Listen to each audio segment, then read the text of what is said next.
Most of us personal trainers went through ACE or NASM or ISSA's certification process, and they're good. They're basic knowledge to become a personal trainer. And we all know why we are required to get continued education, because that is just basic. And a lot of what we're taught in those certifications actually come from research that have been done on men.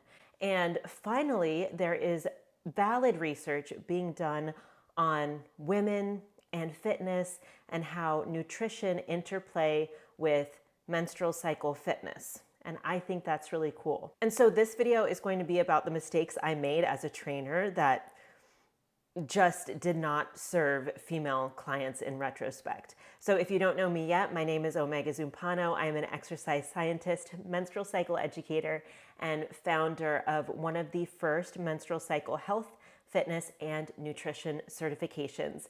And I have a free webinar out right now, which I will link in the description below, that goes over my method of how personal trainers can assess, address, and correct and optimize hormone balance. So if you want to learn more about how to do that, click the link below to watch the free webinar. If you're excited for this information, give this video a like as well, and make sure to subscribe using the red subscribe button somewhere below this video. So the first thing that I did wrong was I put women, all of my people, on a calorie deficit plan in hopes that they would lose weight, and they always would.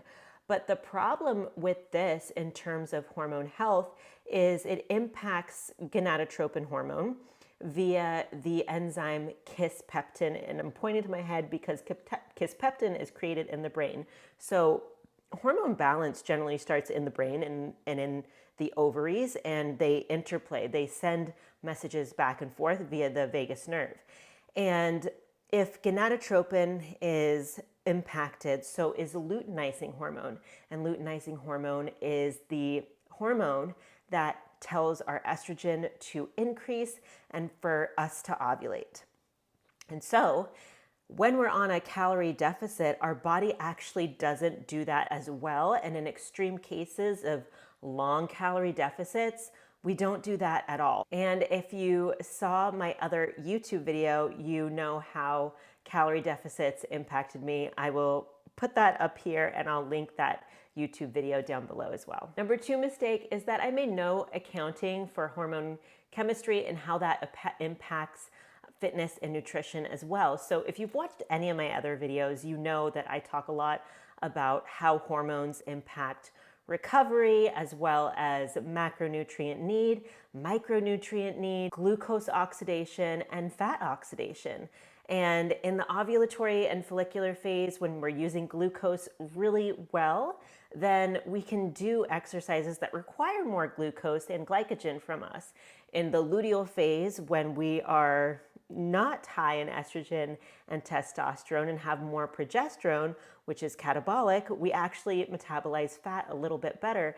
And as a trainer that was not trained on this and had no knowledge of this, and research was limited on this, I wasn't optimizing exercise to match my client's hormonal profile at different times of the month. And I think that's a lot of what us coaches run into. And we don't know that it's not optimized because, one, we're not taught it.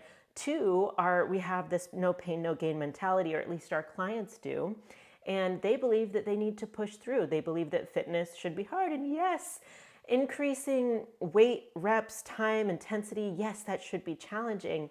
But at what cost are we impacting the hormones? And are we working in accordance with optimizing the hormones as well?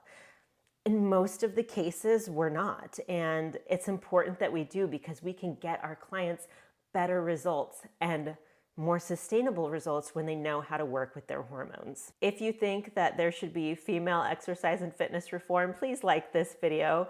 And when you like it, or even leave a comment below, it helps this video reach more people. So thank you in advance for that. The third mistake I made is making recovery days the exact same for every single person all the time. And recovery days should change with our menstrual cycle. I know that now, because for instance, when our hormones are the lowest, as they are in our menstrual phase or our bleed phase, then we have less capacity to heal and grow muscle tissue.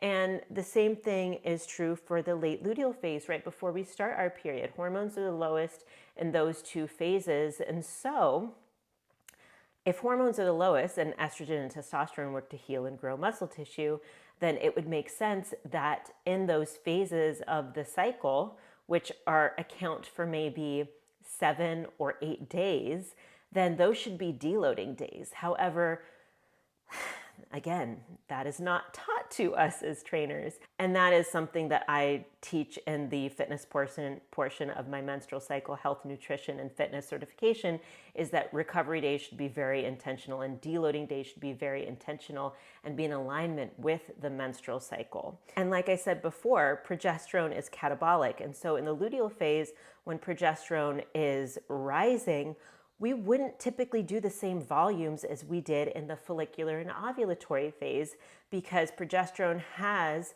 an impact on exercise performance. Does that mean we can't perform well in the luteal phase? Absolutely not. It means that in terms of training for goals and performance, I said this before and I'll say it again, our hormones can be optimized. Our hormones can be optimized. If you got something out of this video, please give it a like. And if you are a personal trainer that wants to know more about how to optimize and balance your clients' hormones using science-backed research, baby, make sure to watch the free webinar, which I have linked to down below. Thank you so much for being here. Make sure to subscribe if you haven't already, and I will see you in the next video. Bye.